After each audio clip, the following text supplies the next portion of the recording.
Hello दोस्तों, स्वागत है आपका अपने चैनल आर्ट स्टडी क्लासेज में। आज की क्लास में हम पढ़ेंगे सौरमंडल से संबंधित प्रमुख जानकारी। अगर आप इस चैनल पर पहली बार आए हैं तो please like share and subscribe कीजिए, क्योंकि हम यहाँ सौरमंडल से संबंधित हर छोटी से छोटी चीज़ और हर छोटी से छोटी बातों पे ध्यान देंगे। और यह बहुत महत्वपूर्ण भी क्लास होगी, क्योंकि सौरमंडल से संबंधित बहुत सारे क्वेश्चन किए जाते हैं। ठीक है, तो चलिए आज की क्लास स्टार्ट करते हैं। सबसे बड़ा एवं सर्वाधिक भारी ग्रह कौन सा है? तो यह है हमारा बृहस्पति, जो सौरमंडल का सबसे बड़ा और भारी ग्रह है, बृहस्पति। नेक्स्ट है सबसे छोटा एवं सूर्य से सबसे निकटतम स्थित ग्रह कौन सा है? बुध। बुध सौरमंडल का सबसे छोटा ग्रह भी है और जो सूर्य के सबसे निकट भी स्थित है। पृथ्वी के सबसे निकट का ग्रह कौन सा है? शुक्र। कौन सा है? शुक्र। और क्या बोलते हैं सूर्य के निकट का ग्रह? बुध। ध्यान दीजिएगा, क्योंकि क्रमशः ग्रहों के बारे में पूछा जाता है कि कौन सा ग्रह कौन से ग्रह के निकट है या कितने दूर है। ठीक है, पृथ्वी और सूर्य से सबसे दूर स्थित ग्रह कौन सा है? वो है वरुण। वरुण सबसे लास्ट वाला ग्रह है और जो पृथ्वी से भी दूर है और सूर्य से भी। सौरमंडल का सर्वाधिक चमकीला एवं गर्म ग्रह कौन सा है? शुक्र ग्रह है। सर्वाधिक ठंडा ग्रह वरुण ग्रह। नेक्स्ट है सबसे अधिक उपग्रहों वाला ग्रह कौन सा है? बृहस्पति। यह सबसे बड़ा है और सबसे अधिक इसके उपग्रह भी है। बिना उपग्रह वाला ग्रह कौन सा है? ये ऐसे में दो ग्रह आ जाएंगे जिसके उपग्रह नहीं है। पहला है बुध और दूसरा है शुक्र। नेक्स्ट है लाल ग्रह तथा नीला ग्रह है। ऐसा ग्रह जिसे लाल ग्रह कहते हैं वो मंगल ग्रह है, और नीला ग्रह किसे कहते हैं? पृथ्वी को। ठीक है, पीला ग्रह तथा हरा ग्रह। पीला ग्रह बृहस्पति को कहा जाता है और हरा ग्रह अरुण को कहा जाता है। यह लाइन आपके लिए बहुत ज़्यादा इंपॉर्टेंट है, क्योंकि कलरों से संबंधित भी पूछा जाता है कि कौन से ग्रह को कौन सा ग्रह कहते हैं। जैसे कि लाल ग्रह किस ग्रह को कहा जाता है? तो मंगल ग्रह को। भोर तथा सांझ का तारा पृथ्वी की बहन जुड़वा ग्रह कौन कहलाता है? यह शुक्र ग्रह। यह पृथ्वी की बहन और जुड़वा ग्रह के नाम से भी जाना जाता है, और जिसे भोर या सांझ का तारा भी कहा जाता है। चंद्रमा पर दिन और रात का तापमान कितना होता है? क्रमशः दिन में होता है 100 डिग्री सेल्सियस और रात को हो जाता है 180 डिग्री सेल्सियस। सूर्य का व्यास 13,92,000 किलोमीटर है। ठीक है, सौरमंडल का सबसे बड़ा उपग्रह कौन सा है? गैनीमेड, जो बृहस्पति का उपग्रह है, क्योंकि सर्वाधिक बृहस्पति के पास ही उपग्रह है, और जिसमें गैनीमेड यह सर्वाधिक बृहस्पति का भी बड़ा उपग्रह है और सौरमंडल का भी सबसे बड़ा उपग्रह है। सौरमंडल का सबसे छोटा उपग्रह है डीमोस, जो मंगल का उपग्रह है। जो मंगल के कितने उपग्रह होते हैं? 2, फोबस और डीमोस। शनि के सबसे बड़ा उपग्रह कौन सा है? टिटॉन। अलग स्पेशल ग्रह के बारे में पूछा जा सकता है कि इस ग्रह का कौन सा उपग्रह सबसे बड़ा है। ठीक है, तो शनि का हो जाएगा टिटॉन और बृहस्पति का हो जाएगा गैनीमेड। वलय युक्त ग्रह कौन सा है? शनि। शनि वलय युक्त ग्रह है। सबसे कम समय में सूर्य के चक्कर लगाने वाला ग्रह बुध, क्योंकि यह सूर्य के सबसे निकट भी है और यह इसका व्यास भी छोटा है बाकी ग्रहों की तुलना में। तो यह सर्वाधिक मतलब सबसे जल्दी सूर्य का चक्कर लगा लेता है, वो भी 88 दिनों में। 88 दिनों के अंतराल में ही यह सूर्य की एक चक्कर लगा लेता है। नेक्स्ट है हमारा सबसे अधिक समय के में सूर्य के चक्कर लगाने वाला ग्रह कौन सा है? वरुण, क्योंकि ये सबसे दूर है सौरमंडल में और ये सूर्य के सबसे दूर का ग्रह है, इसलिए इसको अधिक समय लगता है। पृथ्वी के विपरीत दिशा में चक्कर लगाने वाला ग्रह कौन सा है? शुक्र और अरुण। ये 2 ग्रह है जो पृथ्वी के विपरीत दिशा में चक्कर लगाते हैं। सर्वाधिक चमकीला तारा साइरस। ठीक है, यहाँ तारा पूछा गया है, और सर्वाधिक चमकीला ग्रह कौन सा है? शुक्र। सौर दिवस की अवधि कितनी होती है? 24 घंटे। ठीक है, तभी हमारे 24 घंटे में दिन और रात दोनों समाप्त हो जाते हैं। सूर्य के केंद्र तथा सतह का तापमान कितना है? जो सूर्य के केंद्र का तापमान है वो 15 मिलियन है, और जो उसकी सतह का तापमान है वो 6000 डिग्री सेंटीग्रेड है। ठीक है, सूर्य प्रकाश को पृथ्वी पर पहुंचने में कितना समय लगता है?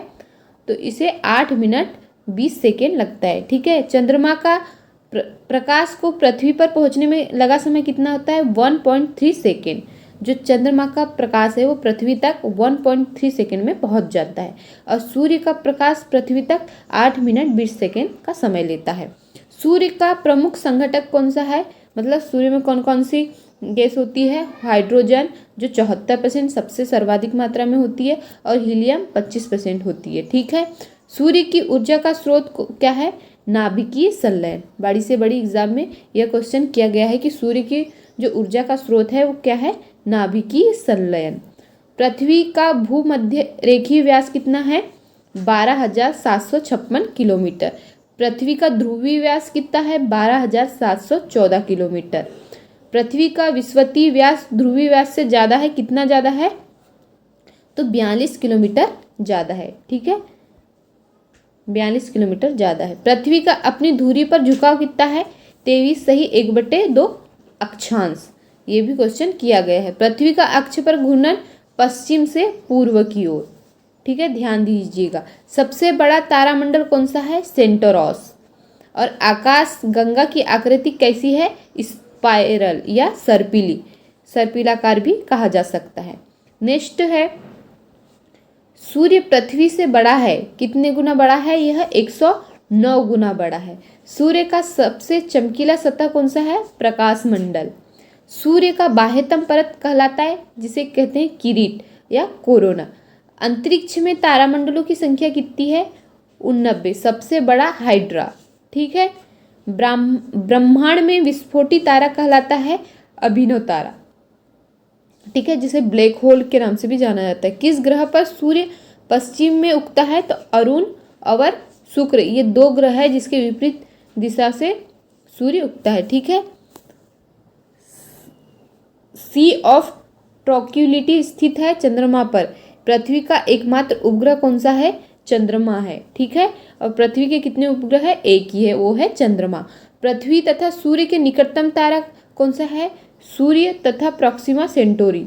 तारा पूछा गया है तो यह है सूर्य और प्रॉक्सिमा सेंटोरी। ये भी पूछा जाता है कि सूर्य क्या है, ग्रह या तारा? तो सूर्य एक तारा है। ठीक है। चंद्रमा द्वारा पृथ्वी की परिक्रमा में लगा समय कितना है? 27.3 दिन जो चंद्रमा पृथ्वी की परिक्रमा करता है। शनि सूर्य के चारों ओर चक्कर लगाता है कितने समय में? 29.5 वर्ष में। ठीक है। निकट तारे के प्रकाश को पृथ्वी पर पहुंचने में लगा समय कितना है?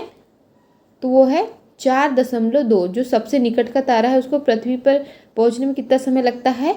4.2 वर्ष लगता है।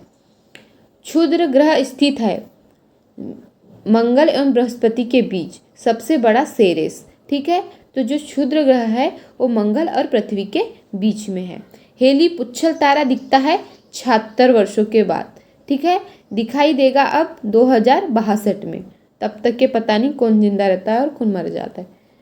चंद्र ग्रहण होता है जब पृथ्वी सूर्य और चंद्रमा के बीच आती है। बहुत सारे बच्चे कंफ्यूज हो जाते हैं कि चंद्र ग्रहण कब होता है और सूर्य ग्रहण कब होता है। ठीक है। तो चंद्र ग्रहण कब होगा? जब पृथ्वी सूर्य और चंद्रमा के बीच आ जाएगी तब चंद्र ग्रहण होगा। और सूर्य ग्रहण होगा जब चंद्रमा पृथ्वी और सूर्य के बीच आ जाएगा। ठीक है। सूर्य ग्रहण कब होगा? जब पृथ्वी और सूर्य के बीच चंद्रमा आ जाएगा। और चंद्र ग्रहण होगा जब सूर्य और चंद्रमा के बीच पृथ्वी आ जाएगी और सूर्य किसी के बीच नहीं आता है। तारे का रंग सूचक है उसके ताप का। ठीक है। वायु है गैसों का मिश्रण जिसमें 78% नाइट्रोजन और 21% ऑक्सीजन होता है। वायु में कार्बन डाइऑक्साइड की मात्रा कितनी है? वो है 0.03%। नेक्स्ट है हमारा, पौधे नाइट्रोजन ग्रहण करते हैं नाइट्रेट आयन के रूप में। पूछा जाता है कि पौधे जो नाइट्रोजन ग्रहण करते हैं वो नाइट्रेट के रूप में करते हैं। चिपको आंदोलन संबंधित है वन संरक्षण से। ठीक है। Indian institute of forest management स्थित है भोपाल में। मौसम को प्रभावित करने वाले कारक कौन से? ताप, वायु और वर्षा। सबसे अधिक मौसम प्रभावित होता है चक्रवातों से। पराबैंगनी किरणों से हमारी रक्षा करती है ओजोन परत, जिसका सूत्र है O3। ओजोन परत मापने की इकाई को क्या कहते हैं? डॉप्सन कहा जाता है। ओजोन दिवस 16 सितंबर को मनाया जाता है। विश्व वानिकी दिवस 21 मार्च को मनाया जाता है। ओजोन परत को नष्ट करने वाली गैस क्लोरोफ्लोरोकार्बन, जिसे CFC कहा जाता है। रेडियो तरंगों एवं विद्युत चुम्बकीय तरंगें बहती है आयन मंडल में। ठीक है, ध्यान दीजिएगा। प्रकाश तरंगों के मापन की इकाई होती है एंगस्ट्रॉन। पृथ्वी के वायुमंडल का सर्वाधिक घनत्व होता है आयन मंडल में। भूपर्पटी पर सर्वाधिक मात्रा में पाया जाने वाला तत्व कौन सा है? ऑक्सीजन। कई लोग नाइट्रोजन, लेकिन जो भूपर्पटी में मेन रूप से ऑक्सीजन पाया जाता है। ठीक है, और जो वायुमंडल में है वो सर्वाधिक नाइट्रोजन होता है। ब्रह्मांड में सर्वाधिक मात्रा में पाए जाने वाला तत्व कौन सा है? वो है हाइड्रोजन। संसार का सर्वाधिक प्रसिद्ध कीटनाशक कौन सा है? DDT। अम्लीय वर्षा का मुख्य कारक है सल्फर डाइऑक्साइड, जिसका रासायनिक सूत्र है CO2। ओजोन परत मिलती है समताप मंडल में।